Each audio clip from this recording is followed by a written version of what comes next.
Madame, c'est bonjour. C'est le lendemain du scrutin du 7 octobre et nous sommes bien entendu le 8 octobre 2018. Donc, c'est la toute première édition de la semaine de la revue des grandes unes. La presse est disponible dans les kiosques ce matin.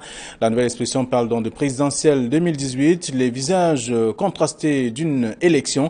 C'est à découvrir dans le dossier de la page 2 à la page 10 avec notamment des articulations que je vous invite à lire dans le journal ce matin. Parlant par exemple des scrutateurs, le ventre mouf des candidats de l'opposition, c'est ce que dit le journal. En Konsamba, on a entendu des bruits sur l'achat des bulletins de vote et même parfois aussi on a constaté des dysfonctionnements avec des électeurs privés de leur droit de vote, aidés à Néo qui s'invite donc au dépouillement. Tout cela contenu dans le journal. Dans le sud, le RDPC a été sanctionné selon le journal et à Mona Télé, on a parlé d'abstention au rendez-vous. Donc la coalition également, l'efficacité même des consignes de vote à découvrir dans le dossier proposé par le journal. La nouvelle expression de ce matin. Le quotidien Le Messager qui est dans les kiosques également parle du scrutin du 7 octobre, dimanche noir en zone anglophone, un affrontement armé entre les forces de défense et de sécurité et même les miliciens d'Ambazonians de défense, donc avec les forces aussi. Tout cela fait une dizaine de morts à Bamenda, le domicile de Simon Achidiachou incendié, donc le véhicule de l'agence SEPECAM attaqué par des milices donc séparatistes à Boya. À lire également dans le dossier proposé par le journal Le Messager de la page 2 à la page 11. Grégoire Ouona, Paul Biya a joué donc en symbiose avec le RDPC. Les confidences du secrétaire général adjoint au comité central du RDPC, c'est à découvrir également en page 11 du journal, disponible dans les kiosques ce matin. C'est Le Messager. L'Œil du Sahel parle du Grand Nord, le film de la présidentielle 2018, à lire dans le journal avec des photos à l'appui pour découvrir également ce qui s'est réellement déroulé dans cette partie du pays lors du scrutin du 7 octobre, c'est à lire dans le dossier proposé par le journal du Sahel de ce matin. Le journal Le Quotidien de l'économie qui parle d'évaluation grand scandale financier de 2018, c'est à lire dans le journal en page 2. Le journal parle également des coulisses, donc il est dans les coulisses de la presse, des coulisses donc du 7 octobre 2018. C'est dans le journal ce matin également. D'autres informations aussi à lire si vous faites un tour dans les kiosques. Le Quotidien Le Jour parle de la présidentielle, première leçon du scrutin à lire dans le journal. La situation dans le Grand Nord, dans le nord-ouest et le sud-ouest également, avec un reportage dans les divers les divers coins de la République où s'est déroulé le scrutin aussi dans la plupart des localités. C'est à découvrir dans le journal. Le journal parle également de la Fédération camerounaise de football. L'Assemblée générale prévue donc le 10 octobre 2018. C'est à lire dans le journal disponible ce matin. Et on a parlé également de la veille même de cette élection présidentielle. Les supermarchés pris d'assaut selon le reportage qui a été fait également par le journal Le Messager de ce matin, le quotidien Le Jour, pardon. Et puis, Mutation parle également de présidentielle 2018 avec des irrégularités et brouillard à l'horizon, ce que dit le journal dans le dossier proposé par le numéro de ce matin. Autre chose à lire également à la suite de tout ce qui est fait concernant le scrutin du 7 octobre, à lire dans le journal Mutation. Cameroun Tribune dit simplement qu'on a voté en paix au Cameroun, parlant de la présidentielle 2018. Donc, avec tout cela, les images aussi qui montre comment le chef de l'État est passé aux urnes également et choisi son candidat lui également. Peut-être c'est lui-même. En tout cas, de toute façon, je vous invite à lire l'article du journal Cameroun Tribune de ce matin. Et puis on découvre également le journal indépendant qui s'intéresse au financement occulte qui, via Kondengi, plus d'1,5 milliard de francs CFA pour chasser Paul Biya du pouvoir. C'est ce que dit le journal. À lire dans le numéro de ce matin, parlant de la présidentielle 2018. Rien n'est joué d'avance. C'est ce que dit le numéro de ce matin. Dans les kiosques aussi. Et voilà, toujours dans les kiosques ce matin, on va découvrir Émergence, le quotidien privé bilingue, qui parle donc des tendances, des résultats et bien entendu les différentes tendances selon les localités dans les différentes régions et des chancelleries à travers le monde dans le numéro de ce matin. Et puis, où et comment les candidats ont voté dans le cadre de cette présidentielle, c'est toujours dans le numéro disponible ce matin. Et puis, on parle de la Fédération camerounaise de football. Des scandales surviennent également. On a vu également tout cela avec Tomia Rocco qui revient également, qui, dans le cadre de cette cette institution qui est bien entendu la Fédération camerounaise de football. Donc, que dire donc de cette rencontre qui est prévue pour dans le cadre de l'Assemblée générale élective qui permettra justement de savoir qui sera le président de la Fédération camerounaise de football et quelles sont les dispositions qui sont prises pour avoir une institution forte aussi pour le sport au Cameroun. C'est ce que dit le journal Émergence de ce matin. Voilà ce que la presse nous propose. Éric Massanjemo, bonjour. Bonjour Flavien et bonjour à tous les téléspectateurs. Alors, à face de vous, il y a Bernard Batana, bonjour. Bonjour Flavien, bonjour Éric Massanjemo. I say good morning to those over there in Northwest. Good morning in Southwest. Today is another day of struggling for daily bread. Just take care. La tradition est respectée avec lui. Donc, alors, la présidentielle, le lendemain du scrutin, est contenue dans la plupart des journaux, sur le plan de résistance. Chacun allait de sa sensibilité pour analyser les questions. On a observé qu'il y a des scrutateurs qui manquaient dans les bureaux de vote. On a vu également des représentants des partis politiques qui étaient absents. Et aujourd'hui, on observe, on attend les résultats. Voilà, on attend les résultats. On va certainement se féliciter comme de nombreux électeurs et comme de nombreux Camerounais de ce que dans l'ensemble et dans la globalité, tout se soit passé dans une relative sérénité. Alors ça, c'est hormis les violences observées dans la région du nord-ouest et du sud-ouest tout au long de la journée d'hier, avec d'ailleurs le journal Le Messager qui revient sur le bilan de cette journée dans les zones anglophones avec le nombre de morts enregistrés. Oui, un dimanche noir, mais à côté, restant sur l'élection et son déroulement, je dis, comme je l'ai dit, on va se féliciter du calme relatif observé, on va tout aussi constater qu'il y a eu un certain engouement, même si de nombreux électeurs, une fois arrivés devant les bureaux de vote, n'ont pas pu exercer leur devoir, effectuer leur devoir citoyen, en raison, voilà, d'un certain nombre de dysfonctionnements à mettre cette fois à l'actif des LECAM, des électeurs qui avaient des cartes en main et qui ne retrouvaient pas leur nom sur les listes, ou alors certains qui retrouvaient les noms sur les listes avec les photos qui ne concordaient pas avec leur nom ou et vice-versa. Donc des situations qui auront d'une façon ou d'une autre écarté du vote un bon nombre d'électeurs. On aura aussi constaté, et ça c'est pour le décrier, l'absence dans de nombreux bureaux de vote des scrutateurs de nombreux partis d'opposition. Et pour le cas de Douala, par exemple, tel que relevé par plusieurs journaux ce matin, il y a des partis qui ont particulièrement brillé par l'absence de représentants ou de mandataires dans les bureaux de vote. On va citer l'ADD de Garga Aman Adi, on va citer d'une façon ou d'une autre le parti, le PURS, voilà, qui aura aussi brillé par à de nombreux endroits par l'absence de scrutateurs. Les journaux rapportent d'ailleurs que c'est le cas sur une bonne partie du territoire national. On pourrait citer l'UDC, on pourrait citer dans une moindre mesure Univers, le MRC même dans plusieurs bureaux de vote qui manquaient de représentants, de mandataires. Donc c'est un fait, c'est des faits constatés et relevés ce matin par de nombreux journaux.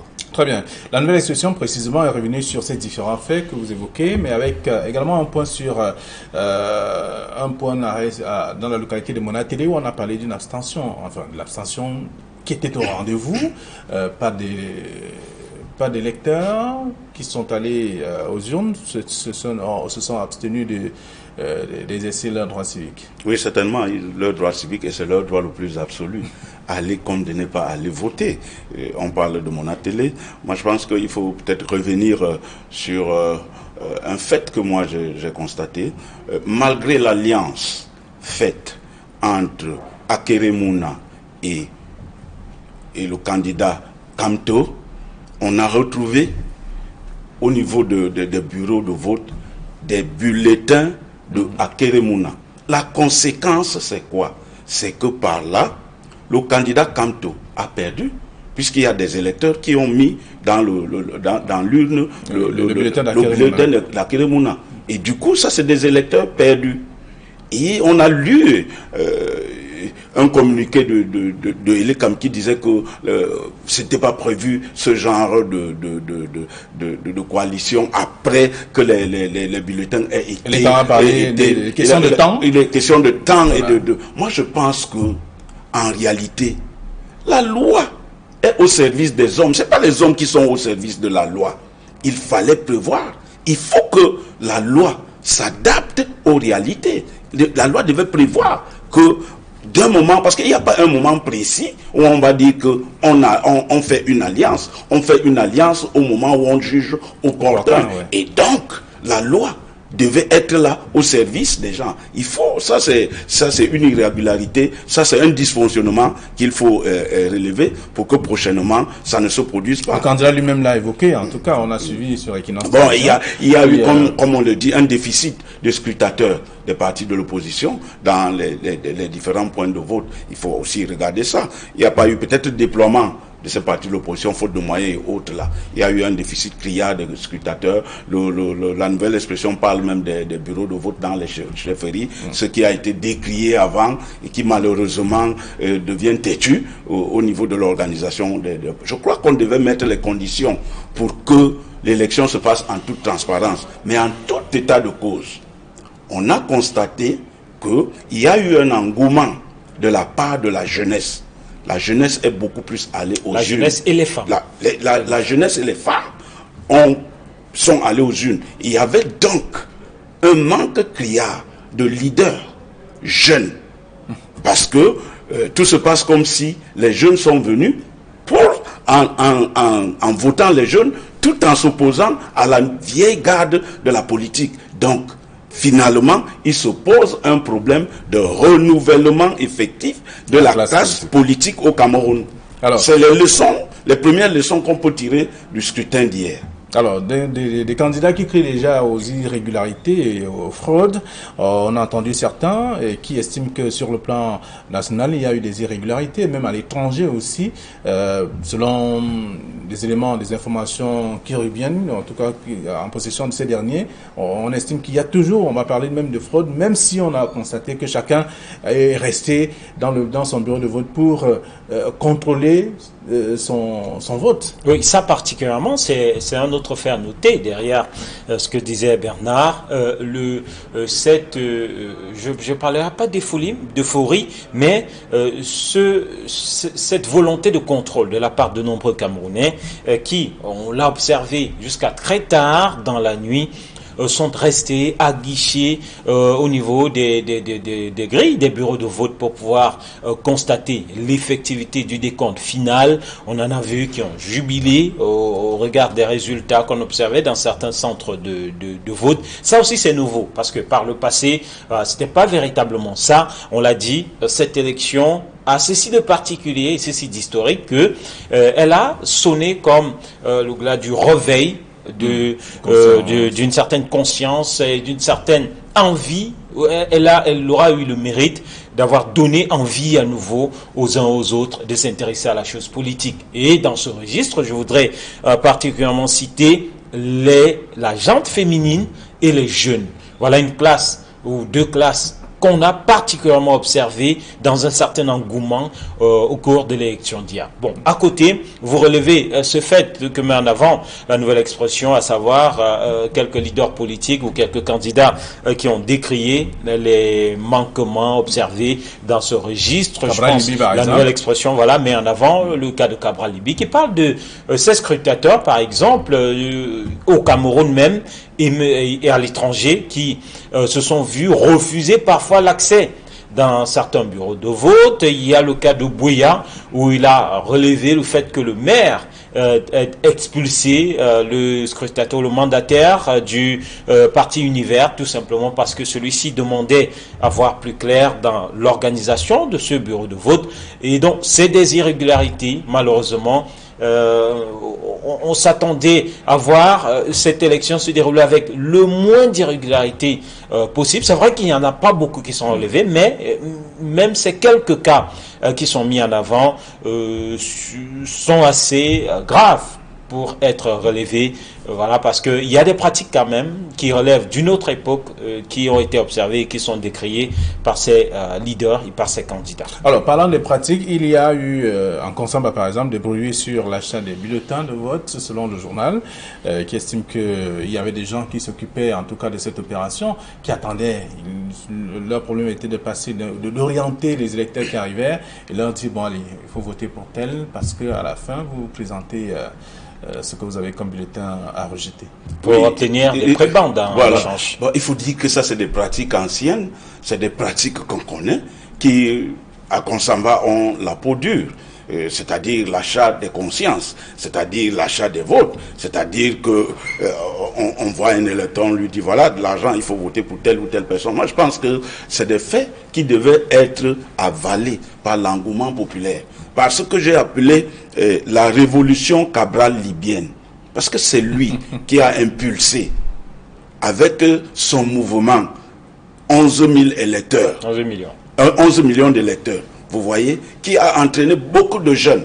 Et moi, je pense que lorsqu'on est dans cette dynamique de s'inscrire en masse, les pratiques anciennes comme celle-là où on achète des consciences vont mourir de leur propre mort.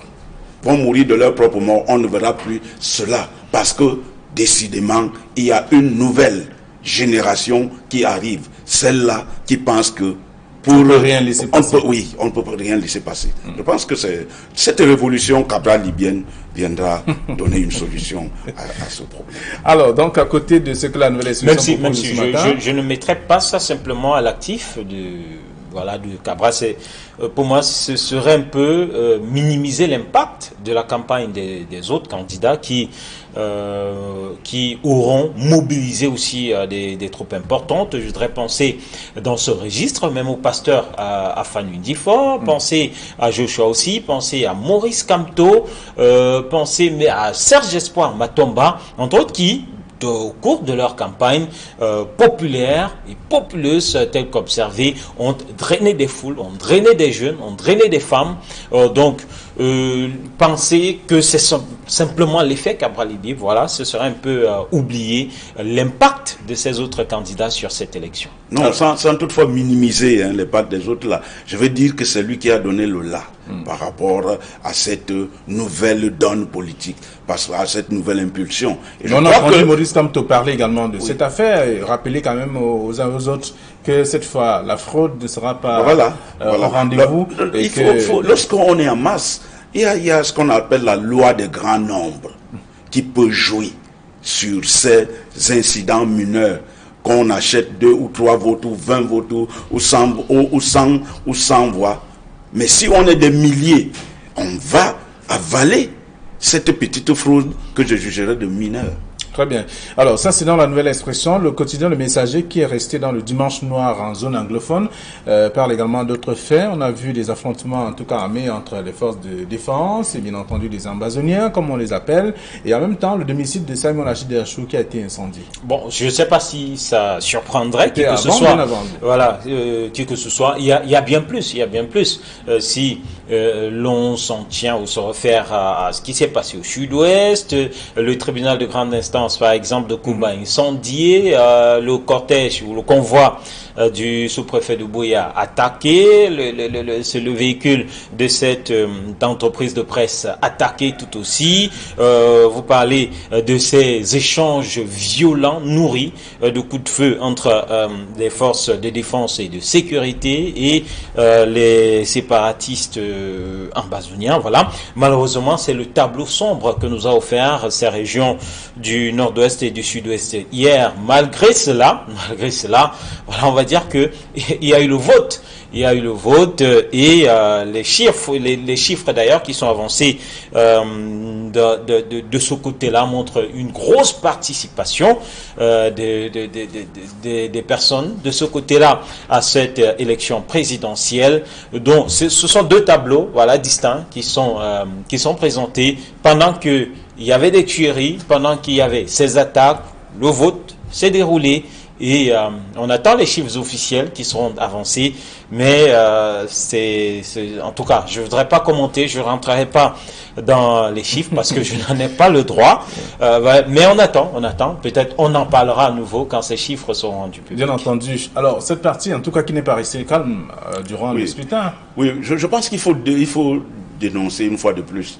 Et il vous souvient qu'il y a une tendance qui disait que à l'état actuel des choses au Cameroun, l'organisation d'une élection présidentielle n'était pas opportune. Parce qu'il fallait d'abord pacifier les zones anglophones, pas pacifier dans le sens militaire du terme, mais apporter la sérénité là-bas. Tel n'a pas été le cas. Aujourd'hui, le journal rapporte que pendant les élections, il y a eu des coups de feu, il y a eu des tueries. Vous ne pouvez pas être un magicien pour passer une élection en toute sérénité en attendant des coups de feu par-ci par-là, et où il y a eu des morts. Moi, je pense que le problème, effectivement, du vote dans les régions du nord-ouest et du sud-ouest se pose. Est-ce qu'il y a eu un vote effectif dans ces conditions de guerre, presque guerre? On aura envie de demander qui est-ce qui a voté, sachant que les populations se sont déplacées en masse, et des populations sachant qu'il reste une poignée de fonctionnaires. Du coup, se pose le problème de légitimité de celui qui va sortir des urnes. Est-ce qu'il sera au même titre président de toutes les régions et président de la région anglophone où le vote aura été minimisé? That is the question. Mais en tout état de cause, comme le disait Éric Martial, on ne peut pas commenter. Il faut attendre qu'on nous dise voilà le nombre de votants au niveau du nord-ouest et du sud-ouest pour avoir une idée claire. Mais pour le moment, il y a des doutes. Et surtout les pourcentages. Bien entendu. Alors donc, on a également évoqué dans le journal Le Messager ce matin des morts attendus dans les bureaux de vote à Kribi, par exemple, des noms des personnes décédées. C'est un problème général. On l'a dit. Même à Douala, on l'a observé aussi. Oui, ça on l'a dit. Et comme je l'ai dit à l'entame, on a dit c'est un dysfonctionnement, ou ce sont des dysfonctionnements à mettre à l'actif de l'ECAM. Ces problèmes observés sur les listes électorales, en dehors des morts qui se retrouvaient, qu'on attendait pour pouvoir voter dans les bureaux. Il y a eu ces problèmes de personnes vivantes, inscrites régulièrement, mais qui ne se retrouvaient pas sur ces listes électorales. Il y a eu ces problèmes de noms, ces problèmes de photos. En tout cas, à ce niveau quand même, il y a encore... il y a pas mal de disparités, d'irrégularités qui ont été observées. Voilà. Donc, on peut parcourir la presse ce matin pour revenir sur le traitement réservé à cette actualité, c'est-à-dire le scrutin. Est-ce que la presse a véritablement fait son travail, selon vous? Oui, mais vous savez, il y a quelque chose dans la presse. La ligne de rédaction, c'est celle-là qui guide le traitement de la presse. C'est pour cela que vous voyez là, visage contrasté, dimanche noir, un film de... Donc, chaque journal est allé de sa sensibilité. Chaque journal est allé de sa ligne éditoriale, mais tout en respectant les normes en la matière. On a dit par exemple qu'il ne fallait pas publier, la loi dit qu'il ne fallait pas publier les tendances. C'est vrai que ça choque le bon sens d'une rédaction, de savoir que nous avons les tendances là et qu'on ne peut pas les publier. Mais la loi, c'est la loi. Malheureusement. Elle reste la loi, il faut la respecter. Pour le moment, la presse respecte cette donnée-là. Alors, est-ce que Emergence, par exemple, ce matin, avec son titre, voici les résultats et les différentes tendances, n'est pas en marge de ce qui est dit? Forcément, elle est en marge. Le journal est en marge de cette loi. Et c'est à quoi s'exposer ou à quoi le journal s'expose quand il rend public ces tendances. Nous aussi, nous avons des tendances. Nous aussi, nous avons un certain nombre d'informations sur des chiffres à gauche et à droite, mais il y a un organe qui est en charge de la centralisation de tout cela. Il y a un organe qui est chargé de rendre public ces chiffres. Nous restons républicains et d'ailleurs, nous appelons les uns et les autres à rester républicains parce que les dangers d'une telle pratique sont tellement énormes que très souvent, on sait comment ça commence, mais on sait difficilement comment ça se termine. Donc, restons républicains, restons responsables et ça devrait aussi être ça le rôle de la presse. De l'administration territoriale qui est sorti pour faire ce rappel quand même, dire que nul n'a le droit de rendre public les résultats surtout qu'il y a une structure chargée de le faire. Il faut attendre. Oui, c'est vrai que l'élection présidentielle est encadrée par une loi, est encadrée par des organes, bien sûr. Mais il faut dire que, déjà, comme je l'ai dit tout à l'heure, la toile est envahie par des tendances. La toile est envahie par des résultats. N'oubliez pas que la majeure partie des scrutateurs, c'était des jeunes.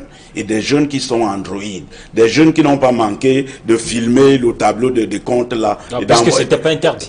Et d'envoyer, puisque c'était pas interdit, et d'envoyer sur la toile. Ce qu'on peut demander au Conseil constitutionnel, c'est que il faut pas que ça reste, ça attende longtemps. Ça respecte les 15 jours qui sont prévus par la loi. 15 jours, c'est même trop. Parce qu'on aura une information par divers soins qui va nous gêner, savoir que bon voilà, on a les résultats de tel, et puis on tarde à donner le résultat officiel. Moi je pense que le plus tôt serait le mieux. C'est aussi la preuve, Flavien, que le gouvernement et les CAM, le Conseil constitutionnel devraient aussi se mettre à la page, dans la mesure où ailleurs, grâce aux nouvelles technologies de l'information et de la communication, après une élection comme celle d'hier, au soir d'ailleurs de l'élection, les résultats sont connus pour la plupart. Pourquoi ne pas se mettre à la page de cette évolution? Pourquoi ne pas se mettre à la page justement de l'évolution des temps, de l'évolution des technologies, pour se dire que voilà, 15 jours quand même, ça fait beaucoup dans un monde où on estime que voilà, Internet, tout va vite. Internet a un certain degré de pénétration dans notre pays. 15 jours, voilà, ça pourrait pousser aussi les uns et les autres à se verser dans tout type de déclarations, qui pourrait pousser aussi à tout type de dérive. Le plus tôt, comme le dit Bernard, serait le mieux, parce que il y a les moyens aujourd'hui pour rendre ces résultats le plus tôt possible. Alors, les du Sahel de ce matin parle donc de tout un film, en tout cas de cette journée, avec les petites histoires captées par un observateur, ou alors l'observateur d'un jour. C'est une nouvelle donne qui a été découverte également ce jour-là. Il est question de permettre à tout un chacun de vivre au quotidien la seconde près de ce qui se déroule. Ça participe de ce que nous avons appelé aujourd'hui des nouvelles technologies de l'information. Et puis, c'est des petits biscuits comme ça qui sont bien lorsque on est en reportage d'une élection, de savoir que bon, dans tel bureau, il y a telle chose. Moi, je suis allé, par exemple, dans un bureau où un jeune qui est allé voter, qui n'était ni scrutateur, il était juste un votant, et qui a demandé aux responsables du bureau d'enlever les bulletins de Dakele Mouna, parce qu'il s'est allié à Maurice Kanto. Mais la responsable a dit non, mais moi je n'ai pas eu des instructions dans ce sens-là, et donc les bulletins restent. Il y a des petites choses comme ça où des gens se sont constitués pour dire que bon voilà, pour la bonne marche vraiment de cette élection. Ça a été, il y a eu une émulation, qui a permis aux uns aux autres de s'exprimer dans des conditions de transparence. Bon, maintenant, il reste qu'il y a certaines couacs, il y a certains dysfonctionnements que l'ECAM doit régler, notamment adapter la loi à la nouvelle donne, adapter la loi à l'évolution scientifique et à l'évolution numérique de la société. Parce qu'à Yaoundé, on parle de l'économie numérique, il faut qu'on numérise aussi l'activité politique. On sorte des discours. Voilà, des discours. Alors, on a vu dans les petites histoires captées par l'observateur d'un jour, il y a également, qu'on a vu au moment de décompte, on a utilisé les lampes tempêtes. Oui. D'ailleurs, même ici à Douala, la ronde que j'ai pu faire hier soir permis de constater que il y a plusieurs bureaux de vote, il y a plusieurs centres de vote où les décomptes se sont faits dans le noir pratiquement, mais l'affluence populaire au moment du décompte avec les torches des téléphones portables a permis d'éclairer assez bien les différentes salles. C'est aussi ça, les petites histoires autour de cette présidentielle. Mais il y a une image ou un sous-titre qui me captive au niveau du journal Le Messager, qui parle du vote du président de l'Assemblée nationale qui a été hué pratiquement le président du Sénat, autant pour moi, en France. voilà, qui a été hué au moment de son arrivée dans ce bureau de vote du côté de Paris, mais hué au moment de la sortie de ce bureau de vote. Voilà, lui qu'on a vu quand même avec dans un état de santé, pas des grands jours, qui a pu effectuer ce vote malgré les cris, malgré je ne vais pas parler d'insultes, mais huées des Camerounais du côté de Paris qui n'ont pas permis que ce dernier puisse exercer son vote dans la sérénité la plus totale. C'est aussi ça, les petites images. Et d'ailleurs, l'image a fait le tour des réseaux sociaux. L'image de l'arrivée, de ces cris sur le président du Sénat et son vote du côté de Paris. Oui. Alors, des petites histoires comme celle-là, il y a aussi le président de l'UDC qui par ailleurs était candidat, qu'on n'a pas vu durant toute la campagne. Oui, le candidat invisible. C'est d'ailleurs invisible et qui a ressurgi le jour du vote à Fumban. Et on payé comme un messie. Et on s'est entendu, effectivement, il est un messie parce qu'on a entendu de la voix du vice-président qu'il était en retraite spirituelle. Alors on choisit le moment des élections pour prendre sa retraite spirituelle. Voilà les petits biscuits comme ça, comme on a pu noter durant ces élections. En tout cas, une belle retraite spirituelle, parce que ça se voit sur le faciès. Oui. Alors, la presse est donc disponible dans les kiosques ce matin. On peut faire le tour et lire également ce que les journaux proposent sur cette question du scrutin qui s'est déroulé hier. Chaque journal y allait de sa sensibilité pour faire proposer des commentaires. Les premières leçons du scrutin, c'est ce que dit le Messager. Donc, il y a déjà les leçons, le jour.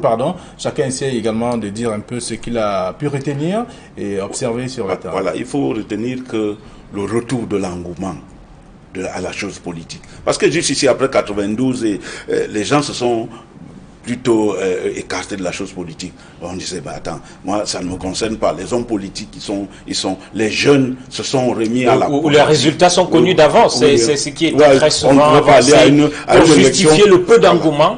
À une élection politique où les résultats sont connus d'avant. Et on ne peut pas aller à une élection politique où les jeunes servent plutôt d'échelle aux politiciens. Une fois arrivés au sommet, on n'en parle plus. Une politique où, dans les villages, on connaît l'élite politique, l'élite économique. Il faut que, désormais, les jeunes ont pris conscience de ce qu'ils peuvent eux aussi. Voilà. Cameroun Tribune dit on a voté en paix. Ça, c'est clair. C'est le titre, en tout cas, avec mutation. En tout cas, par rapport aux leçons telles que l'évoque le journal du jour, je dis pour moi, la leçon principale, 24 heures après ce 7 octobre, c'est simplement que les pouvoirs publics devraient s'arrimer, si tant est que leur souhait est véritablement d'organiser des élections transparentes, devrait s'arrimer à l'évolution technologique.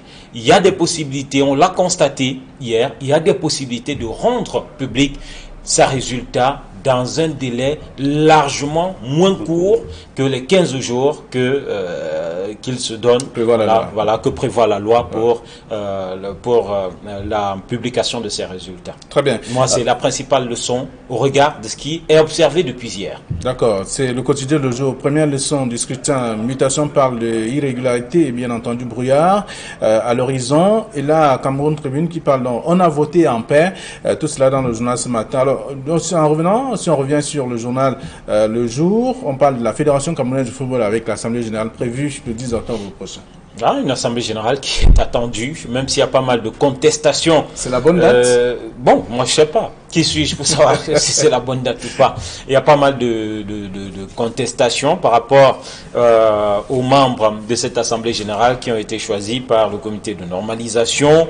On attend de voir si cette fois-là, ce sera la bonne, Flavien. Mais il y a beaucoup de bruit. Et d'ailleurs, je voudrais profiter pour, je ne dirais pas faire un coup de gueule, mais pour constater que ça va très mal dans le football aujourd'hui. C'est vrai, Ce n'est pas une information que de le dire. Constater que l'équipe nationale de football féminine doit jouer un match amical demain contre la France à Grenoble et que, alors où nous parlons, le sélectionneur Joseph Deco et une bonne partie de joueuses, celles-là qui évoluent de ce côté-ci, n'ont pas encore pu obtenir les visas pour se rendre du côté de Paris pour ce match.